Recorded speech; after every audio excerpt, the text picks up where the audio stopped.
Hello everybody and welcome back to the Jake's RC Stuff channel. This episode, just to sort of pre-warn you on a couple of things. One, it's going to be one of my sort of podcasty, talky episodes, so it is just going to be a black screen while you listen to my dulcet tones.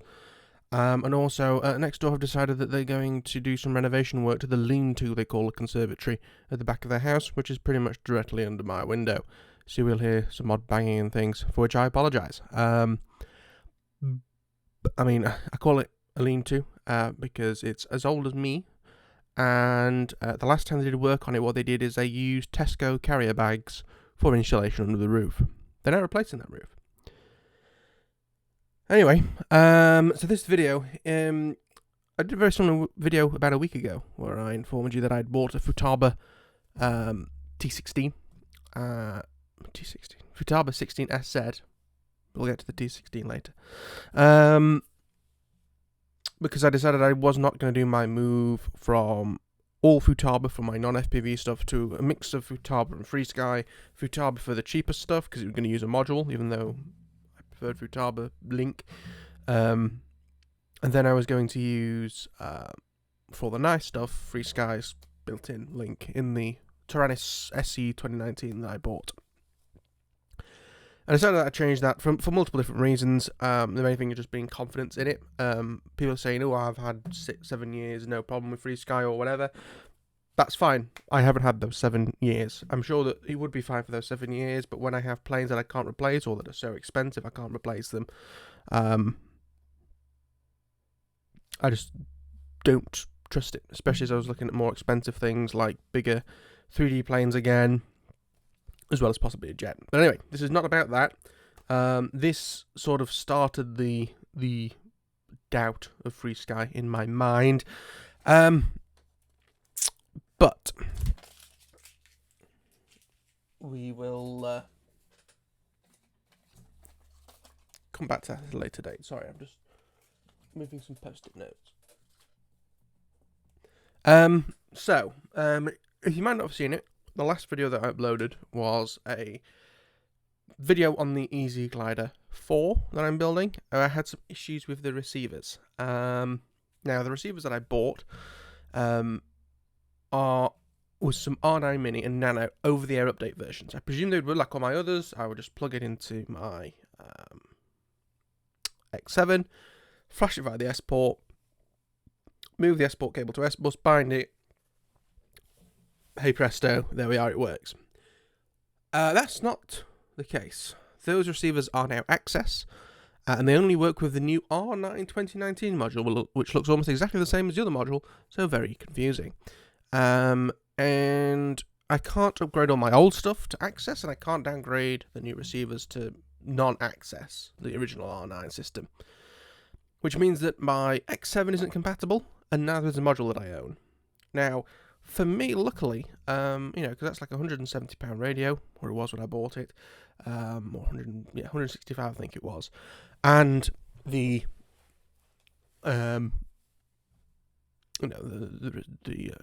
modules 30 to 50 quid. It varied quite a lot. Now I'm quite lucky that I do have that new Tyrannus laying around at the moment, not really doing anything. So all I would need is a new module, which I've checked are £30. Now, one of the good things is with the Tyrannus Access is that you can use it with both your old and new receivers by changing an option in the binding settings. So in the binding settings, you have Access and you have D16. So if you want to bind with your old receivers, you choose D16. Or if you want to bind with Access, you choose Access. There we are. So I was kind of looking in that respect, but to be honest with you, if I suddenly had to go, oh dear, I need a new radio for £250 for a FRSky or about £130 to £150 for a Radiomaster, it would have been a real pain in the arse. In fact, actually, the Radiomaster might not have done it, so I might have had to get a FRSky. Anyway, now, with the module, you can't do that with the R9. It'd be nice if with the R9 you could choose, I want to bind to old R9 or R9 Access. Can't do that. You can use both Access and non-Access receivers, but you have to flash the firmware on the module. So if you want to use the module with old R9, that's fine. You flash it with the old R9 firmware. If you want to use it with the new R9, you flash it with the new R9 firmware, which it comes with. You can't sort of easily swap between the two. Well, that's my understanding now. The easiest way of getting around this is to buy that 30 quid module. But the problem is that I'd end up with then 4 different types of long range setup. So, for example, I'd have a Field Force 10 Futaba, easy UHF. I'd have an X7S easy UHF. I'd have an X7S with old R9 and the Tyrannus with the new R9. Now, I could steadily move everything over so it was just on the Tyrannus and I swapped 2 modules. But no, it'd be 3 modules because it'd be old R9, new R9, and easy UHF. But it's just a load of fucking about. And I'm lucky at the moment, both with FRSky 2.4, which I've already sold 1 receiver for that. Got some others to sell and get rid of. Some of them are new, some of them are 1 flight old. Some of them have just been installed and played and not flown, so I think they're going to sell fairly well. The big problem is the fact that I do have more, and they're in planes that have flown. And because they've got solder connectors on and stuff, they aren't that easy to sell compared to a standard receiver. But I basically worked out that at the moment, in terms of R9, I have 4 nanos, which are the 1 antennas, and I have 1 dual antenna, which is in the drift, and I need another dual antenna for in the Easy Glider. I'm just kind of fed up with FRSky and the fact that I said in the Futaba video that it was alright for me because I was buying into FRSky 2.4 after Access, so I was just going to use Access all the time, and even if so, you can use D16 still. I do have a D16 quad. I bought 2 or 3 D16 receivers because they were on sale. But you know, if they do the same thing 5 years down the line, I'm going to be knackered because I'm going to have that many receivers. And I'm already in kind of a bad place with the R9 stuff because as I say, I've got 6 receivers I need now. And that's only the models that are flying. There are some models that are currently broken. They have receivers in that I will need to replace at some point, or when I eventually decide I can't fix this, decommission it, that I now have a receiver I can't use and need to sell. But I have decided that because of the way that FRSky have been, that I am going to try and get rid of everything that's FRSky if possible. So that's the Tyrannus, the X7S, and all the R9 stuff. I have looked into both Jumper TX18, which does have an R9 built in, so I could keep the receivers for a while. But I'm having to get them out to either reband or reflash to make that work, so I might as well swap for Crossfire while I'm doing it. I've also had a look at the Radiomaster TX16. Now, in terms of swapping from R9 to Crossfire, the single antenna receivers with the upgraded antenna, they do a special edition which comes with it, £27. Now, the Diversity ones, which would be the direct replacements for the R9 Slims, are £47 each, and that does not come with upgraded antennas, so I'd have to buy 2 of them at £4.70 each. Thank God I've only got 2 of them that I'm going to need. Now, the problem that we've got is that Easy UHF 433 or 458 has issues with the jumpers. That's been documented. There's a Bonafide Pirate, I believe it's the YouTube channel. You can see his issues with it, with the Jumper T16, and how he fixes it. With some of the world's most expensive tape at £50 a roll. £47, I looked it up for the UK. It's like 3M copper tape. Basically, you cover the inside of the back of the radio with it, and then what he's done is he's soldered a wire between the tape and the negative wire to the battery. I'll come on to that in a moment. So that is the Jumper 16. Another Jumper 16 really isn't a thing anymore. You now have the Jumper 18 and the Radiomaster 16. I'm not sure if they're any better or not. My understanding is they share pretty much the exact same internals. Something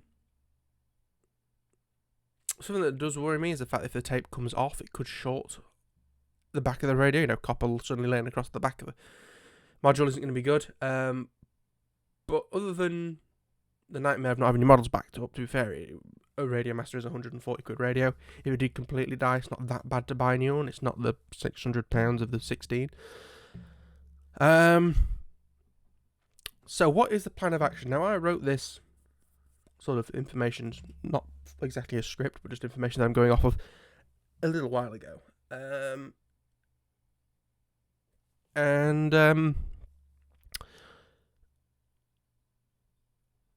So some things have changed slightly. And you're going to have to bear with me a moment while I quickly go do something, and I'll be right back. Right, well, that's the first time I've ever used the pause feature in OBS, so let's hope that it works okay. I've grabbed myself a drink also while I was away, and I've decided I wrote down like a plan of action. I'm going to read through it and then tell you where we are on the plan of action. So what I'm going to do first is buy a Crossfire TX Lite and a Diversity Nano receiver, so I can get the Easy Glider progressed, because at the moment that's basically stopped, because I need to know where I'm fitting the receiver, because I'm modifying where it goes in the Easy Glider. If you've not seen the build video of that, the receiver's going like behind the wing, so I've cut out a little bit of foam on the inside to fit it in, but I need to basically have it working and fitted before I close the fuselage up. So the idea is that hopefully I won't need some sort of door to get into it, although I'm tempted to cut one anyway, just so that I've got it, and then if needed we can do stuff from there. Anyway, so I'm going to get the TX Lite, because the only thing that you lose with the TX Lite is Bluetooth. And from what I can see, Bluetooth is only really useful for wireless Mavlink information to a laptop if you use like Audioplane or Q Ground Control or something like that, which I don't. So that's not a thing for me, and if not, I think you can plug it in anyway, so I don't care. So yes, we're going to get a TX Lite. Step 2 is I'm going to buy a Radiomaster 16 and do the shielding mod to see if I'm happy with it or not. Now, just give me a second. I'm definitely not going on Banggood. Orders.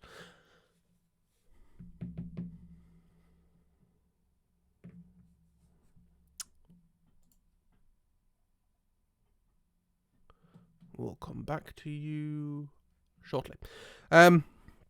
So, we're going to do the shielding mod, as I've already explained with the tape. What I think I'm going to do is, let me jump back 1 second.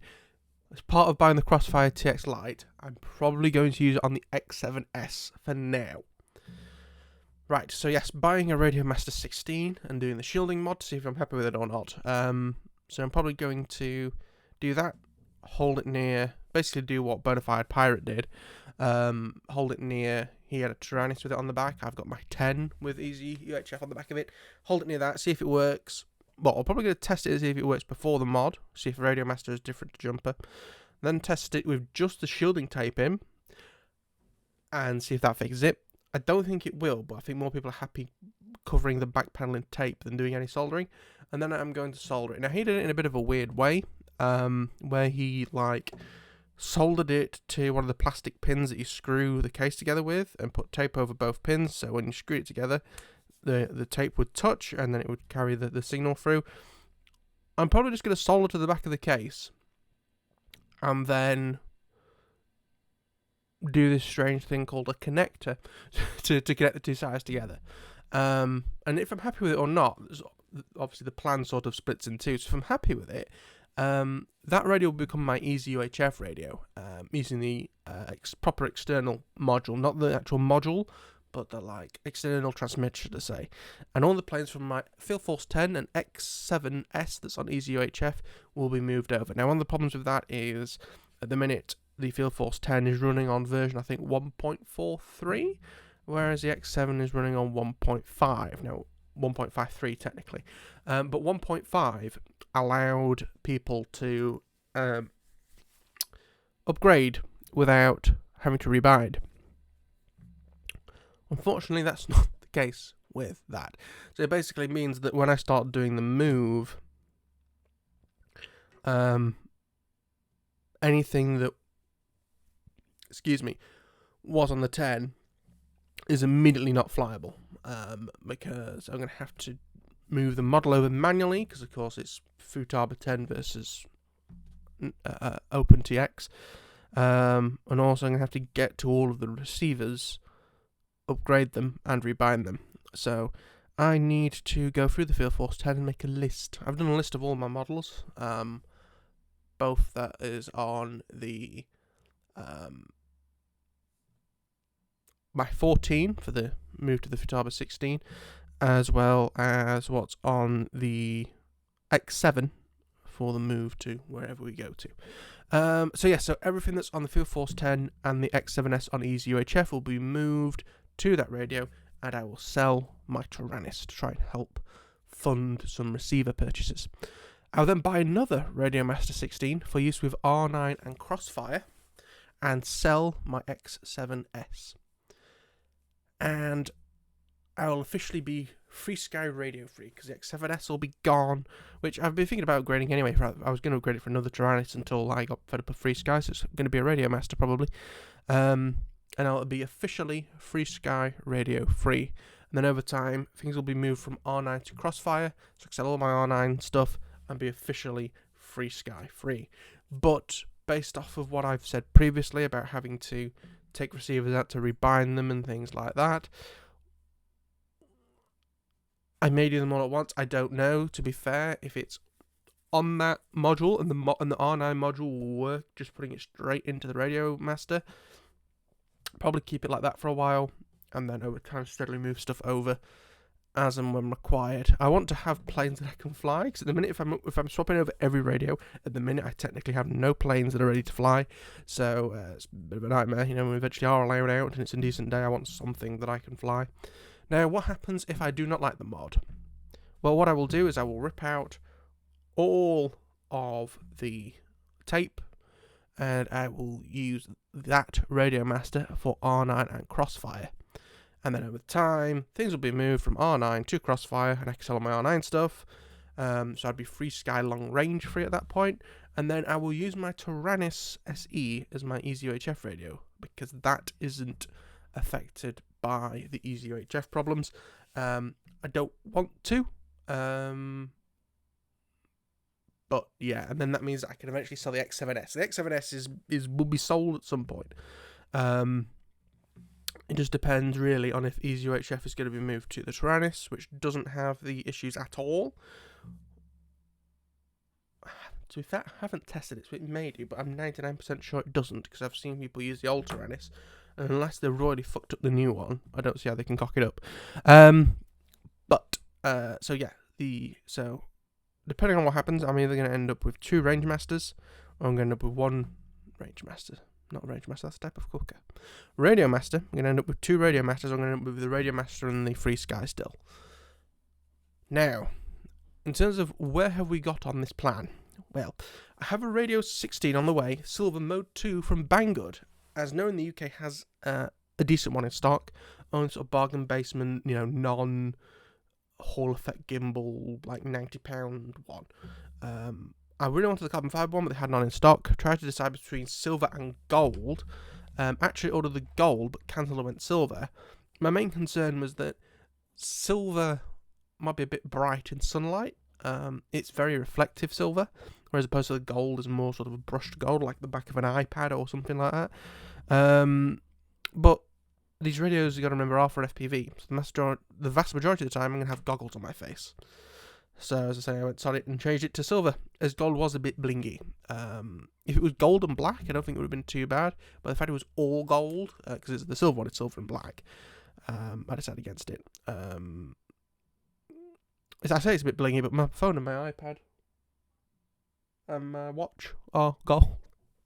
To be fair, you can't tell my phone's gold because I have a red case on it.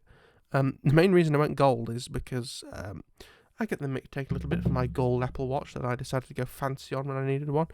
So I sort of doubled down, and I wasn't really bothered about what colour to go for, but I went gold because they match bob on, because they're from the same manufacturer, they're both Apple. And just kind of double down on the decisions that you've made. Now, it should have been £138.81 for the radio, but roughly £1.50 shipping, and then brought it up slightly, but I had £18 of points left, and a discount, and some other things. I ended up paying £123.20. They did email me and say that the Shipping I've chosen wasn't available, so they'll upgrade me for free, but as far as I can tell, it's the same. Yet tracking. It's going to take the same amount of time.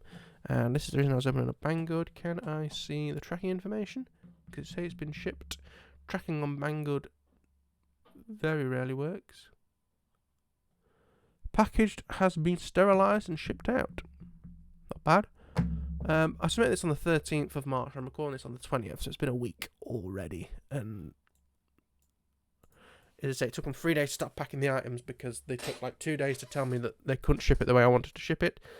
But yeah, so £123.20 I paid.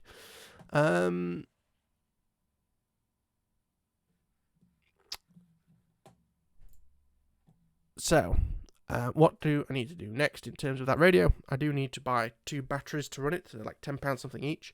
They're 7.2 volt LiPo, so 2-cell LiPos, 5,000 milliamp, which is a lot better than I have in some other radios. And eventually what's going to happen with that is that it will be used also as external power for the modules that go into the back of it, presuming that they accept 7.2. I think the Crossfire does. Not sure about the Easy UHF. That might have to be 12. In which case, if the R9 can't do that, it might end up with a regulator on it, which I don't particularly like. But never mind. I don't want 2 batteries, because if one goes flat and not the other, I'll get confused. But yeah, and of course, 47 quid's worth of tape. Yeah. I did want to get it from the UK, from like Hobby RC or somewhere. But as I said, there was none in stock. So I wanted to just get one while there was one somewhere. So that's why I decided to buy it from Banggood. Now, not on this script, because it came yesterday. I have got a Crossfire in the house, bought from Hobby RC. I got the Light TX, the Immortal antenna for that. I also bought one, because really could have done with wait for this for next month, but never mind. I also bought a diversity receiver and 2 upgrade antennas. This is just so we can get the Easy Glider carried on. That's the reason why I bought it. So I've got to figure out how to use it. As I say, for now it's going to be used on the X7. Fingers crossed. As I say, I'm going to put the little door in just in case. But fingers crossed, because it's bound to that module and not the transmitter, I put that module in a different transmitter when the Radiomaster comes or whatever I end up using, and it'll be fine. But yes, it's here. We'll do an unboxing video on the channel at some point. But yes, this is the end of the road for FRSky for me. As much as possible. As I say, the very maximum amount they're going to be here is I'm going to have one of their radios. Because it works better than the I want to say Jump Master, but no, that's Apex Legends, which is a video game.